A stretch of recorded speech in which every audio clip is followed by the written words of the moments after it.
اسی طرح کچھ لوگوں کی پریشانی روپے پیسے میں، بزنس میں، جاب میں کمی کی وجہ سے ہوتی ہے۔ کبھی لوگوں کو اپنے خاندان والوں سے بہت شکوے شکایات ہوتے ہیں، والدین سے شکایتیں ہوتی ہیں، پھر شوہر ایسا مل گیا، پھر بچے ویسے ہو گئے، پھر بہن بھائی ایسے ہیں، پھر رشتہ دار ایسے ہیں، زمانہ ہی ایسا ہے، لوگ ہی ایسے ہیں، کوئی بھی اچھا نہیں، سبھی سے بددل، سبھی سے مایوس، کوئی توجہ نہیں دیتا، کوئی مجھ سے محبت نہیں کرتا، یعنی اس قسم کی باتوں میں کھوئے رہتے ہیں۔ کچھ لوگوں کو اللہ کا شکر ہے کہ صحت کا بھی مسئلہ نہیں ہوتا، رشتہ داروں کا بھی، ان میں سے اپنا مالی بس سب نعمتیں ہیں، وہ پوری دنیا کو اپنے سر پہ بٹھا دے، کس ملک کی میں کیا ہو رہا ہے اس کی خبریں سن، اس کی سن، رہتے یہاں ہے، 20 20 سال سے پاکستان نہیں گئے، لیکن پاکستان کے حالات پہ اتنے دکھی اور اتنے غمگین رہتے ہیں کہ جیسے ان کے اس دکھ اور غم کی وجہ سے سارے حالات ٹھیک ہو جائیں گے۔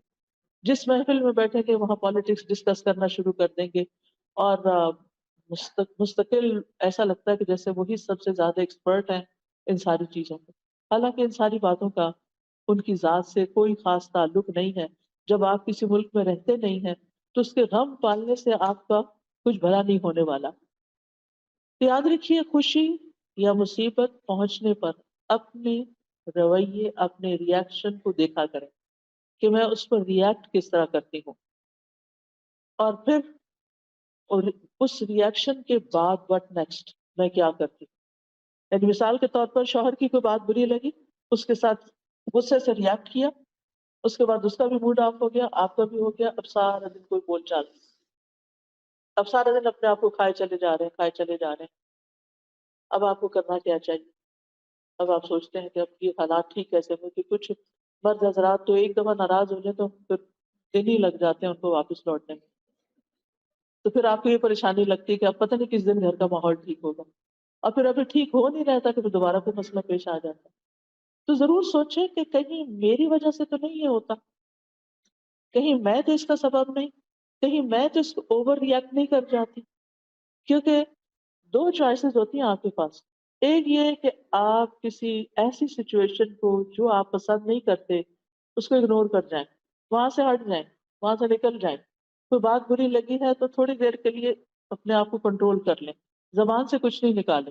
ٹھیک ہے، آپ کے چہرے پہ تو ضرور آئے گا کہ آپ کو اچھا نہیں لگا، لیکن اگر آپ اپنا منہ زپ کر کے باہر نکل جاتے ہیں تو آپ کے لیے آئندہ آسانی ہو جائے گی، تھوڑی دیر کے بعد وہ دھواں چھٹ جائے گا اور حالات نارمل ہو جائیں گے۔ لیکن اگر آپ اس وقت وہاں بول پڑتے ہیں اور اونچی آواز سے بول دیتے ہیں اور نیگیٹولی ریئیکٹ کرتے ہیں تو وقتی طور پر تو آپ کا غصہ جو ہے وہ نکل جائے گا، لیکن اس کا خمیازہ لانگ ٹائم تک بھگتنا پڑے گا۔ اور پھر اگر ایک انسان ریپیٹڈلی ایسی حرکت کرتا ہے تو وہ بدنام بھی ہو جاتا ہے، یہ تو ہے ہی ایسی، اس سے تو یہی توقع رکھنی چاہیے۔ تو اگلا جو آپ اپنی ڈائری میں جا کے لکھیں گے یا کسی کاغذ پر، وہ یہ کہ خوشی یا مصیبت کے پہنچنے پر میرا رویہ کیا ہوتا ہے، اور پھر یہیں سے آپ نکال سکتے ہیں کہ میرا رویہ کیا ہونا چاہیے۔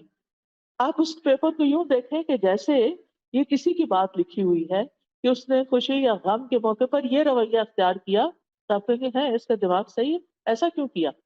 یعنی آپ کو اپنا رویہ خود ہی درست نہیں لگے گا۔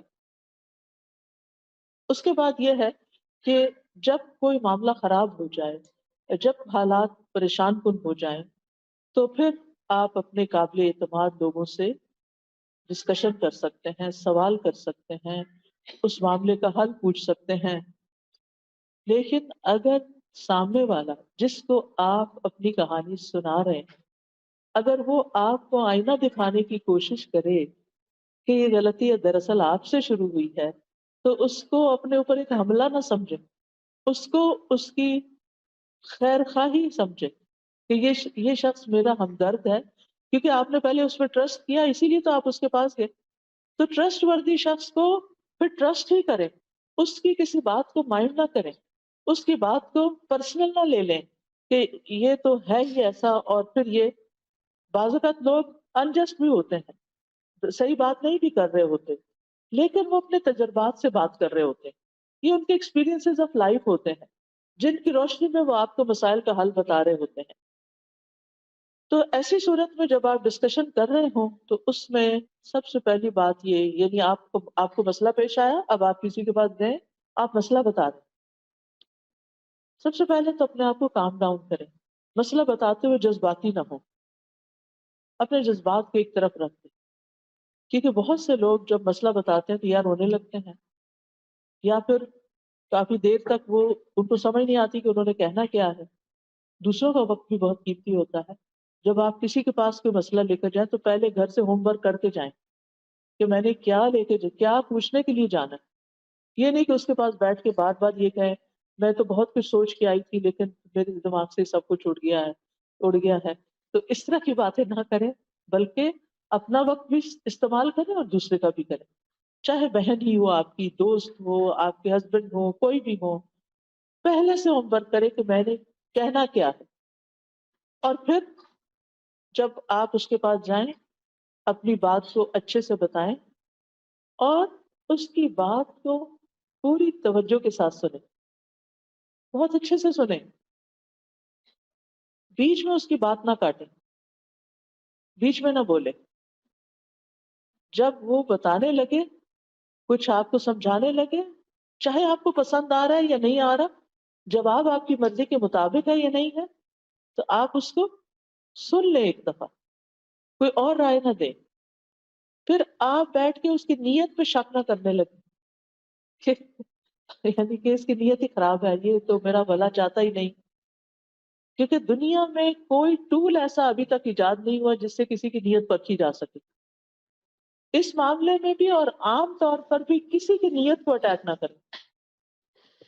جو بھی انسان ہے، جیسا بھی ہے، اس کے ساتھ اس کے بارے میں حسن ظن رکھیں۔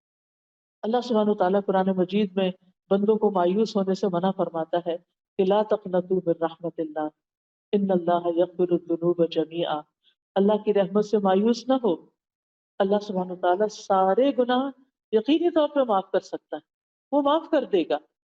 اسی لیے مایوسی کو ایک کبیرہ گناہ کہا گیا اور اسے گمراہ لوگوں کی صفت کہا گیا۔ وَمَن يَقْنَطُ مِن رَحْمَةِ رَبِّهِ إِلَّا الضَّالُّونَ، اور گمراہوں کے سوا کون اپنے رب کی رحمت سے نا امید ہو سکتا ہے؟ یعنی اس کا مطلب یہ ہے کہ اگر کوئی انسان مایوسی کا شکار ہے تو وہ سیدھے رستے سے ہٹ گیا ہے۔ جو رستہ اللہ سبحانہ تعالیٰ کی طرف جاتا ہے اور اللہ سبحانہ تعالیٰ کی رحمت جس سے انسان پاتا ہے، تو ایسی صورت میں انسان نا امید نہیں ہو سکتا۔ نا امیدی جو ہے یہ اللہ تعالیٰ کی بے ادبی کی ایک قسم ہے، اور اللہ تعالیٰ سے مایوس ہونا اللہ تعالیٰ کی صفات کا بھی انکار ہے، اور اللہ کی رحمت سے نا امید ہونا جو ہے وہ انسان کے اپنے حق میں سب سے زیادہ نقصان دہ ہے۔ پھر ہم دیکھتے ہیں کہ اللہ سبحانہ تعالیٰ اپنے بندوں کو مایوس ہونے سے بچاتا ہے، اور اس کے لیے بارش کی مثال دی جاتی ہے کہ وہی ہے جو بارش برساتا ہے جبکہ لوگ نا امید ہو چکے ہوتے ہیں، اور اپنی رحمت کو پھیلا دیتا ہے، اور وہی مدد کرنے والا ہے اور تمام تعریفوں کے لائق ہے۔ اسی طرح ایک حدیث قدسی میں آتا ہے، نبی صلی اللہ علیہ وسلم نے فرمایا ہمارا رب عز و جل اپنے بندوں کی مایوسی پر ہنستا ہے، حالانکہ اگر بچے کو پیچھے لے جائیں، تھوڑا سا پیچھے کی سیٹ پہ لے جائیں، نبی صلی اللہ علیہ وسلم نے فرمایا ہمارا رب عز و جل اپنے بندوں کی مایوسی پر ہنستا ہے حالانکہ حالات کی تبدیلی قریب ہوتی ہے۔ تو ایک صحابی ہیں، انہوں نے عرض کیا اے اللہ کے رسول صلی اللہ علیہ وسلم، کیا رب عز و جل بھی ہنستا ہے، اللہ تعالیٰ بھی ہنستا ہے؟ تو آپ نے فرمایا ہاں۔ تو انہوں نے عرض کیا جو رب ہنستا ہے ہم اس کے ہاں خیر اور بھلائی کو کم نہیں پا سکتے، یعنی پھر وہ تو خوب خیر اور بھلائی کو عام کرنے والا ہے۔ سفیان ابن عیینہ کہتے ہیں جس نے لوگوں کو اللہ کی رحمت سے مایوس کیا یا خود اللہ کی رحمت سے مایوس ہوا، اس نے دراصل ایک غلط کام کیا۔ یعنی نہ تو کسی کو مایوس کرنا چاہیے اور نہ خود مایوس ہونا چاہیے، کیونکہ مایوسی کفر اور ہلاکت کا سبب ہے، گمراہی کی ایک وادی ہے اور مایوسی میں تباہی ہے، اور مایوس ہونے والے جو ہیں وہ پھر کسی کام کے نہیں رہتے، نیکی کے کام میں سستی اور کمزوری آنے لگتی ہے، مایوسی سے انسان اللہ کے ذکر سے دور ہو جاتا ہے، اور بعض اوقات گمراہیوں کی طرف اور گناہوں کی طرف چل پڑتا ہے۔ بعض لوگ ڈرنک کرنا شروع کر دیتے ہیں، بعض لوگ نشے کا شکار ہو جاتے ہیں، اور انسان پروڈکٹیو نہیں رہتا، مجبوراً جو دنیا کے کام کرنے پڑتے ہیں، حتیٰ کہ کھانے پینے سے بھی غافل ہو جاتا ہے، اس کو کھانا پینا بھی اچھا نہیں لگتا، اس کے دل سے سکون اڑ جاتا ہے، سکینت ختم ہو جاتی ہے، بے قراری اور غم اس کی زندگی پہ چھا جاتا ہے، اس کے دل کے اندر ایک بگاڑ آ جاتا ہے، اور پھر ایسی صورت میں انسان کو چاہیے کہ اپنا سیلف انالیسس کرے تاکہ وہ اس اس کنویں سے باہر نکلے، اس مصیبت سے باہر نکلے۔ ہم سب کے لیے کچھ سوال ہیں، میں سوال کرتی جاؤں گی، آپ اپنا جائزہ لیتے جائیں کہ میں کیوں میں اللہ کی رحمت سے مایوس ہوئی، کب ہوئی، کن کن مواقع پر میں پریشان ہوتی ہوں، وہ کون سی چیز ہے جس کی وجہ سے میرے اندر چڑچڑاپن آ جاتا ہے۔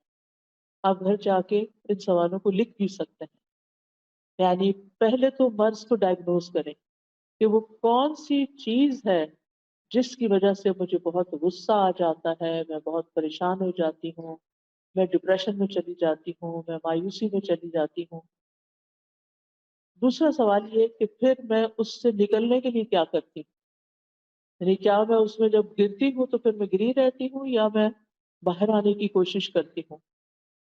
اس وقت میری کیفیت کیا ہوتی ہے، رونا دھونا یا شکوے شکایت کرنا یا ہر وقت اٹھتے بیٹھتے آہوزاری کرنا یا پھر کسی علم والے سے، کسی ڈاکٹر سے، کسی سائیکیٹرسٹ سے، کسی دینی عالم سے رجوع کرنا۔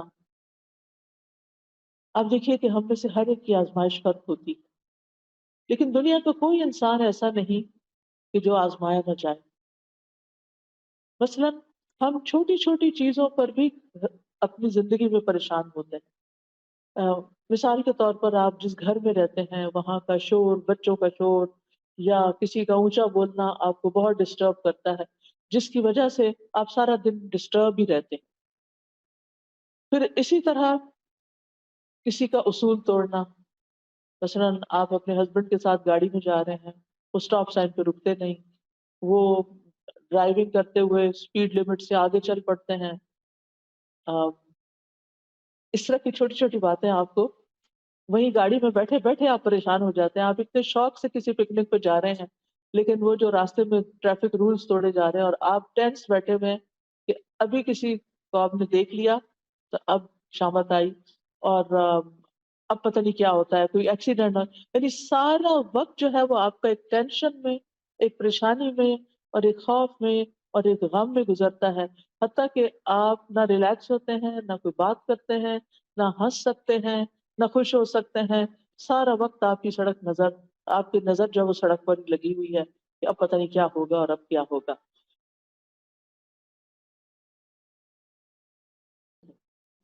اس کے بارے میں پازیٹیو سوچیں کہ یہ اچھا انسان ہے، انلس کہ وہ کوئی ایسی چیز کرے تو اس معاملے میں اس کو ایکسکیوز کر دیں، لیکن چھوٹی موٹی غلطیوں سے یا کسی کی ٹنگ سلپ سے اس میں ہنسنا نہ شروع کر دیں یا اس کے بارے میں برا خیال نہ کریں۔ پھر آپ دیکھیے کہ جب آپ گفتگو کریں، اپنا مسئلہ بیان کریں تو اپنی نیت کو بھی ٹٹولیں کہ آپ کیوں مسئلہ بیان کر رہے ہیں، اور پھر یہ کہ آپ واقعی مسئلے کا حل چاہتے ہیں یا صرف کتھارسس چاہتے ہیں کہ آپ کو کوئی مل جائے کہ جس کے سامنے اپنی کہانی سنائے۔ بعض لوگ ایسا بھی کرتے ہیں کہ کسی کے پاس جاتے ہیں، اس کو مسئلہ سناتے رہتے ہیں، سناتے رہتے ہیں، سناتے رہتے ہیں، اور اس سے پوچھنے کی زحمت بھی نہیں کرتے کہ آپ اس بارے میں کیا کرتے ہیں۔ جب ساری کہانی سنا چکتے تو وہ کہتے ہیں بس یہی تھا جو آپ کو بتانا تھا، آپ کو بتانا چاہ رہے تھے، اینڈ دیٹس اٹ، کہانی ختم ہو گئی ہے، اب ہمارا غصہ دور ہو گیا۔ کوئی مشورہ ملے یا نہ ملے، اور اس نیت سے تو جاتے ہی نہیں کہ کوئی مشورہ ملے گا تو اس پہ عمل کرنا ہے، وہ تو صرف اپنے دل کی بھڑاس نکالنے کے لیے بازو کا تھم جاتے ہیں۔ اور پھر ایک شخص کو بھی سنا کے تسلی نہیں ہوتی، کچھ باقی رہ جاتا ہے، کوئی اور دوسرا پکڑ لیتے ہیں، اس کے ساتھ بیٹھ جاتے ہیں، اس کو سناتے ہیں، کوئی تیسرا مل جاتا ہے، اس کو سناتے ہیں، اور پھر اس طرح اپنے آپ کو مزید کنفیوز بھی کرتے ہیں۔ تو بہرحال ہمیں بات طریقے سے کرنی ہے، جس سے بھی کرنی، ہم میں سے ہر ایک کو ضرورت ہوتی ہے کاؤنسلنگ، اور پھر یہ ہے کہ اپنی رائے دوسروں پہ مسلط نہیں کرنی، بلکہ دوسروں کے نقطہ نظر کو سمجھنے کے لیے دھیان لگانا ہے، اور اگر آپ کو دوسرے کی کوئی بات سمجھ نہیں آئی تو شائستہ انداز میں اس سے سوال بھی کرنا ہے کہ آپ اپنی بات دوہرا دیجئے۔ اور پھر یہ ہے کہ انسان کو غم، پریشانی، دکھ مایوسی سے نکلنے کے لیے کچھ اور کام بھی کرنے ہیں، جو دوسروں سے صرف باتیں نہیں کرتے رہنا، اپنے آپ سے بھی کچھ بات کرنی.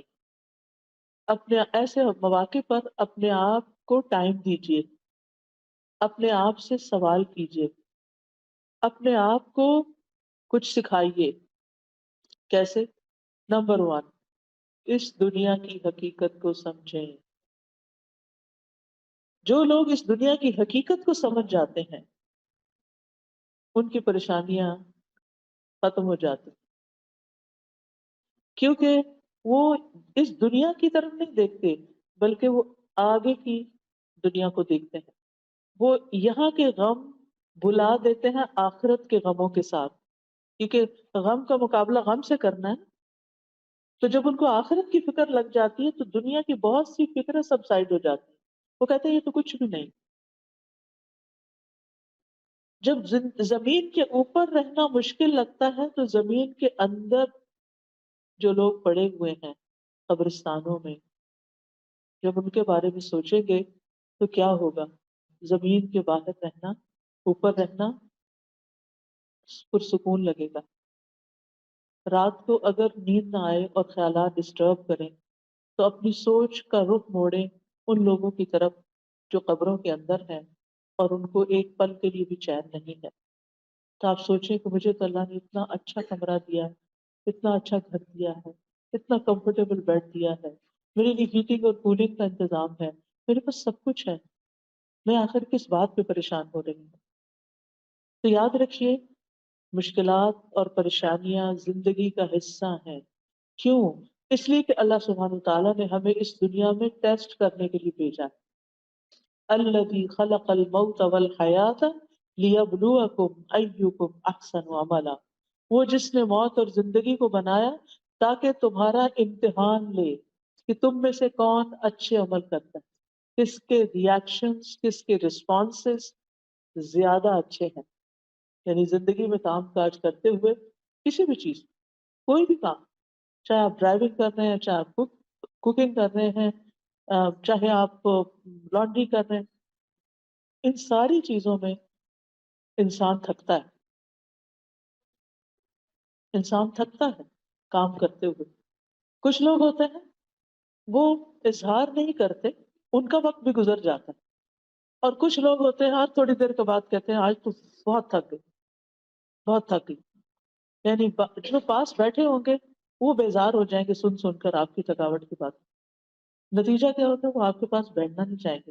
پھر آپ اور پریشان ہوں گے کہ یہ لوگ مجھے ٹائم نہیں دیتے، مجھے توجہ نہیں دیتے، میری بات نہیں سنتے. اصل میں آپ نے خود ہی بگایا ان کو ایسی باتیں کر کر کے جن کو نہ کر کے بھی گزارا ہو سکتا تھا. قرآن مجید میں اللہ تعالیٰ فرماتے سورۃ البلد میں لقد خلقنا الانسان فی کبد، یقیناً ہم نے انسان کو بڑی مشقت میں پیدا کیا. اس دنیا میں انسان کے لیے ایک کے بعد ایک مشقت ہے. سوچئے، جب ایک انسان پیدا ہوتا ہے، دنیا میں آ رہا ہوتا ہے، ماں کتنی مشقت سے جنم دیتی ہے. اور یہ مشقت صرف ماں کے لیے نہیں ہوتی، اس بچے کے لیے بھی ہوتی ہے جو دنیا میں آنے کے لیے پش کرتا ہے اور باہر کو آتا ہے. کتنی چھوٹی سی جگہ سے نکل کے آتا ہے وہ. آپ میں سے جو لوگ اس پروسیجر سے گزر چکے ہیں، آپ سوچئے کہ وہ دن شاید زندگی کا سب سے مشکل دن تھا جب آپ نے بچے کو جنم دیا تھا. اور اس وقت آپ سوچتے تھے کہ پتہ نہیں میں زندہ بھی رہتی ہوں کہ نہیں.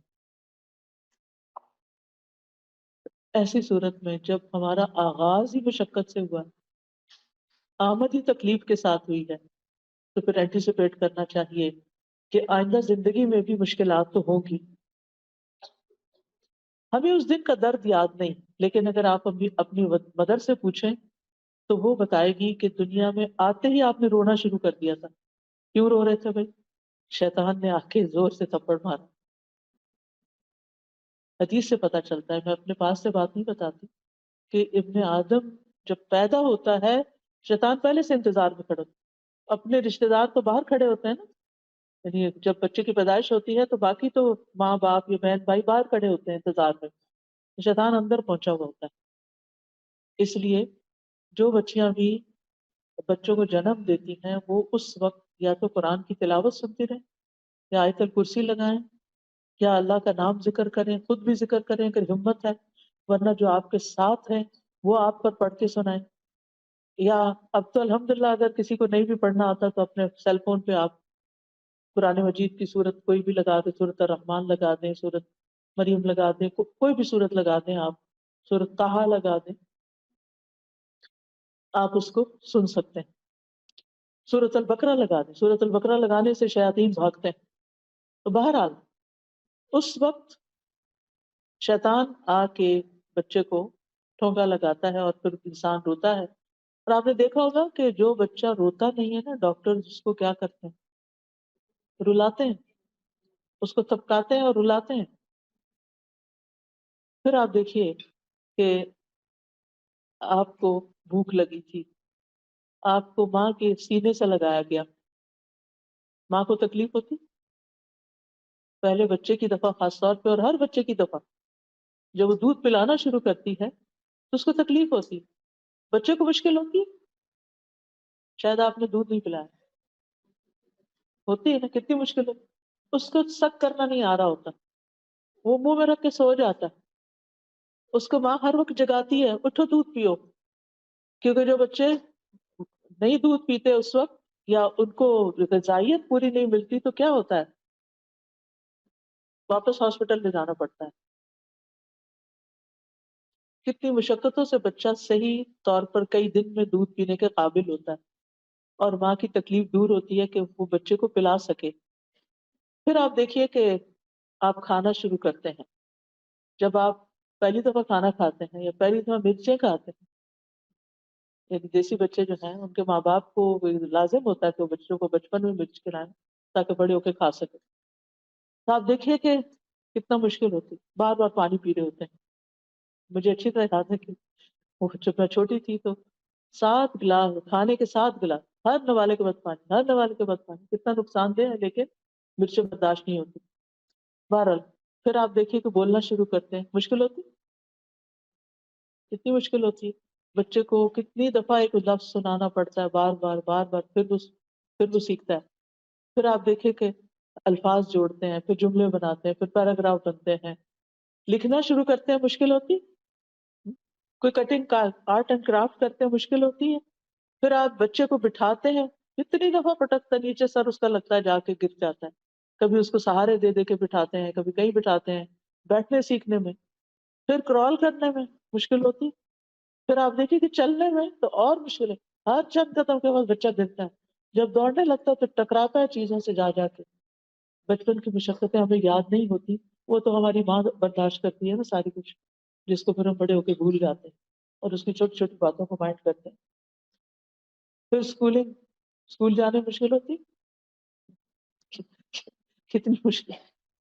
اسکول جانے میں بچے کتنا روتے ہیں، کتنا تنگ کرتے ہیں. صبح اٹھانے میں، جتنے دن اسکول جاتے ہیں بچے، صبح کے گھر میں ایک ہنگامہ ہوتا ہے اور بچوں کو چھوڑ کے آنا، لے کے آنا. پھر انسان سوچتا ہے کہ اب ہائی اسکول تک پہنچ گیا. ہائی اسکول بڑا مشکل ہے. پھر ہائی اسکول کی گریجویشن ہو گئی، شکر ہے ایک کام ختم ہوا. سمجھتے ہیں کہ شاید مشکل یہاں ختم ہوگی، ختم ہو گئی. پھر کیا ہوتا ہے؟ یونیورسٹی ہے، یونیورسٹی ختم ہو گئی. یونیورسٹی کے جتنے بھی سال ہیں مشقتوں میں گزارے، بڑی بڑی کتابیں پڑھتے، اسائنمنٹس کرتے اور پروجیکٹس بناتے. پھر کیا ہوا؟ پھر اب اس کے بعد جاب چاہیے، ڈگری پہ ڈگری لے چکے ہیں، جاب نہیں مل رہی. مشقت پہ مشقت، خدا خدا کر کے جاب ملی. اب شادی کرنا ہے، ایک رشتہ دیکھ رہے ہیں، دوسرا دیکھ رہے ہیں، تیسرا دیکھ رہے ہیں، رشتہ پسند نہیں آ رہا، شادی کو تاخیر ہو رہی. پھر ایک اور مشقت، شادی ہو گئی، اب سب کی نظریں لگی ہوئی ہیں بچہ کب ہوتا ہے. ایک اور مشقت، کس کس کے سوالوں کا جواب دیں، کس کس کا جواب دیں. یعنی ینگ گرلس کے اوپر مجھے رحم آتا ہے کہ جن کو ہر آنٹی پوچھنے کھڑی ہو جاتی ہیں کوئی خوشخبری. بھائی جب کوئی آئے گی تو آپ کو بھی پتہ چل جائے گا کہ آپ نے دعائیں کرنی ہیں، آپ دعائیں کریں. تو اس میں، اور پھر خاص طور پر جن عورتوں کو کمپلیکیشنز ہو جاتی ہیں، ایک سے زیادہ بچہ پیدا نہیں کر سکتی. میری ایک بہت ہی سمجھدار اسٹوڈنٹ تھی اور لکھتی تھی اخباروں میں اور بہت قابل. ان کا ایک بچے کے بعد دوبارہ کہ کوئی کمپلیکیشن ہو کہ بچہ پیدا نہیں ہو سکتا. اور وہ اس بات سے اتنی فرسٹریٹ ہوتی تھی کہ ہر دوسرا بندہ اس سے پوچھ رہا ہوتا تھا کہ تم اور بچے کیوں نہیں پیدا کرتے، کیوں نہیں تمہارے بچے ہوتے، کیوں نہیں ہوتے؟ یہ اللہ کی مرضی، جتنے بچے دنیا میں آنے ہیں نا اتنے ہی آنے ہیں، آپ زیادہ نہیں کر سکتے باتیں کر کرتے. اور پھر ججمنٹل ہو جاتے ہیں ہم کہ یہ تو پیدا کرنا ہی نہیں چاہتی، یہ تو بہت آزاد خیال ہے، اور یہ تو بس چائلڈ لیس زندگی گزارنا چاہتی. اپنے پاس سے باتیں، یہ آپ کو کہاں سے پتا چل گیا؟ آپ نے اس سے جا کے کوئی انٹرویو کر کے آئے کہ وہ کیا چاہتے ہیں اور کیا نہیں؟ اور اگر بفرض محال وہ چاہتی بھی ہے تو وہ تو اس کی چوائس ہے نا. پھر آپ کو غیبت کرنے سے کیا ملے گا؟ آپ کو باتیں بنانے سے کیا حاصل ہوگا؟ بہرحال شادی ہو جاتی ہے کہ مشکلات ختم ہو گئی. شادی کے بعد کیا ہوتا ہے؟ کچھ دن تو اچھے گزرتے ہیں، پھر وہاں بھی مشکلات شروع ہو جاتی ہیں، انڈرسٹینڈنگ کی مشکلات ہو جاتی ہیں. آپ دیکھیے کہ طلاق کی شرح شادی کی شرح سے زیادہ ہے اس وقت. اتنی شادیاں نہیں ہوتی جتنی طلاقیں ہو رہی ہیں. ایک دفعہ طلاق، دو دفعہ طلاق، تیسری دفعہ طلاق. دوبارہ شادی کرنا چاہتے ہیں، سیٹل ہونا چاہتا ہوں، پرسکون ہونا چاہتا ہوں، کیونکہ ہم سمجھتے ہیں شادی ہو گئی، سیٹل ہو گئے، پرسکون ہو گئے، بات ختم. شادی ہو گئی، اب آپ دیکھیں اس کے بعد کیا؟ اب گھر چاہیے، اب گھر بنانے کے لیے پیسے چاہیے، اب اس کے لیے ایک اور مشقت شروع ہوگی. ایک جاب سے کافی نہیں ہوتا، دو جاب چاہیے، تین جاب چاہیے، بیوی کو بھی کام کرنا ہے، سب کو مل کے کرنا ہے. مشکلات ختم تو نہیں. گھر بن گیا، آپ دیکھیے کہ گھر بھی بن جاتا ہے لیکن ہر چیز ہے، فرنیچر بھی ہے، کھانے بھی ہیں، سب، زندگی اچھی ہو گئی، زیادہ اچھی جاب مل گئی، ریل پیل ہو گئی ہر چیز کی. اب بچے بڑے ہو گئے ہیں، اب کیا مشکل ختم ہو گئی؟ مشکل ختم؟ نہیں، مشکل نہیں ختم. پھر کیا ہے؟ بچوں کے مسائل، پھر ان کی شادی، پھر ان کے بچوں کے مسائل. چلے یہ تو زندگی ایسے گزری. کہنے کا یہ اتنی لمبی کہانی سب آپ کو پتا ہے. یاد دہانی کرانے کا مطلب یہ ہے کہ لقد خلقنا الانسان فی کبد، انسان مشقتوں میں پیدا ہوا. اس لیے زندگی کو پھولوں کی سیج نہ سمجھے. زندگی میں صرف خوشیاں مت تلاش کریں، اپنے آپ کو اسٹرانگ کریں تاکہ آپ مسائل سے نبٹ سکیں، آپ مشکلات کو فیس کر سکیں، آپ ان کا سولوشن سوچ سکیں، آپ خود بھی کھڑے ہو سکیں، دوسروں کو بھی کھڑا کر سکیں، اپنے غم بھی دور کر سکیں اور دوسروں کے بھی کام آ سکیں. کیونکہ ایمان ہی ایسی چیز ہے کہ جس کے ساتھ انسان مضبوط ہو سکتا ہے. اللہ کی ذات پہ بھروسہ اور توکل ہی ایسی چیز ہے کہ جس کے سہارے انسان ان مشکلات کو ڈیل کر سکتا ہے، نبٹ سکتا ہے، اور ان کو مشکلات نہیں سمجھتا بلکہ اپنی روٹین کے کاموں کو اور اپنی زندگی کی گاڑی کو چلائے رکھتا ہے.